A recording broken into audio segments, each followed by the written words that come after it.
Good morning, student. Welcome in the class. In the last video, we had talked about the conservatism and libraries.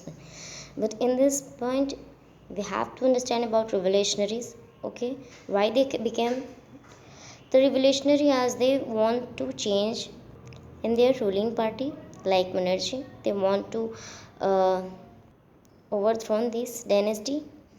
So they have uh, they have some special aims. So we have to understand that. First, spread idea of nationalism. Second, oppose monarchy. Third, wanted freedom from autocratic rule. And fourth, they want a nation state. So understand that. वे लोग चाहते थे कि पूरे Europe में nationalism की भावना आ जाए. Okay, सभी के अंदर राष्ट्रीयता की भावना है.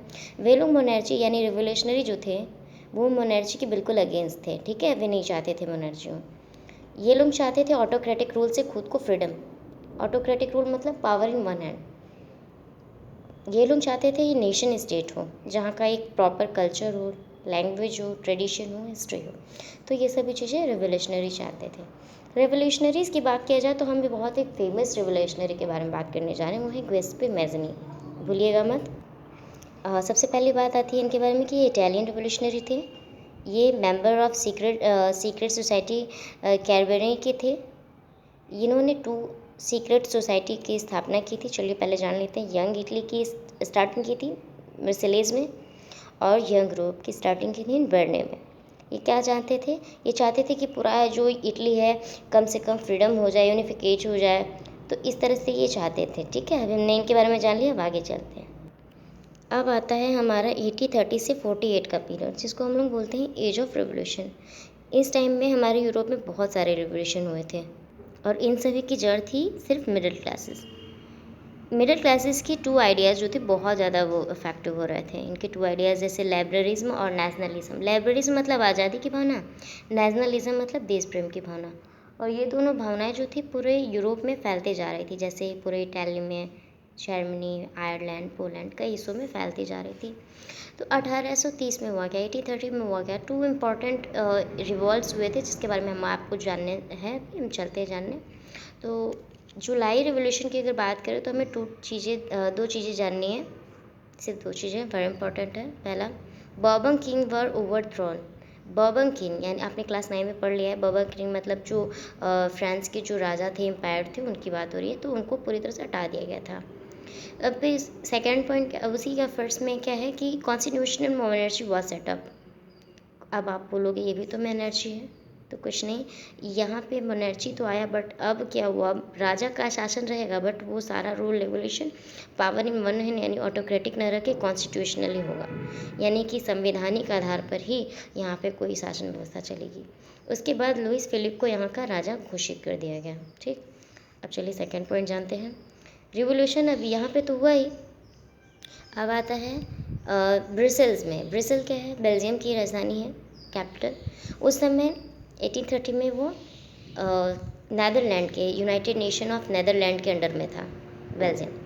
अब क्या हुआ, सब आज़ाद हो रहे थे तो इसने भी क्या किया, अगेंस्ट रिवोल्ट कर दिया इनके अगेंस्ट. रिजल्ट क्या हुआ, बेल्जियम पूरी तरह से बाद में इनसे अगेंस्ट युद्ध में सक्सेस हुआ और बाद में दोनों में संधि हो गई.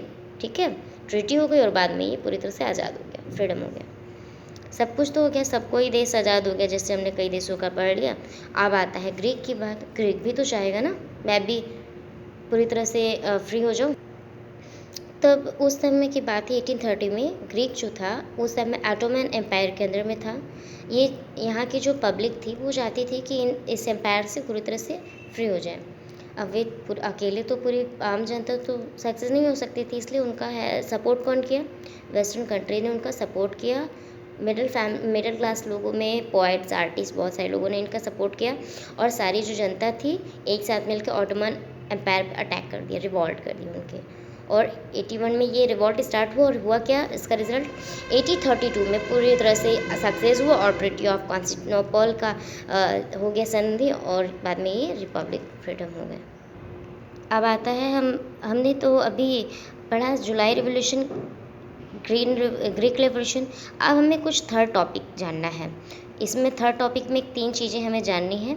Romanticism, hunger hardship and popular revolt and revolution of liberals. तो हम चलिए इनको जान लेते हैं।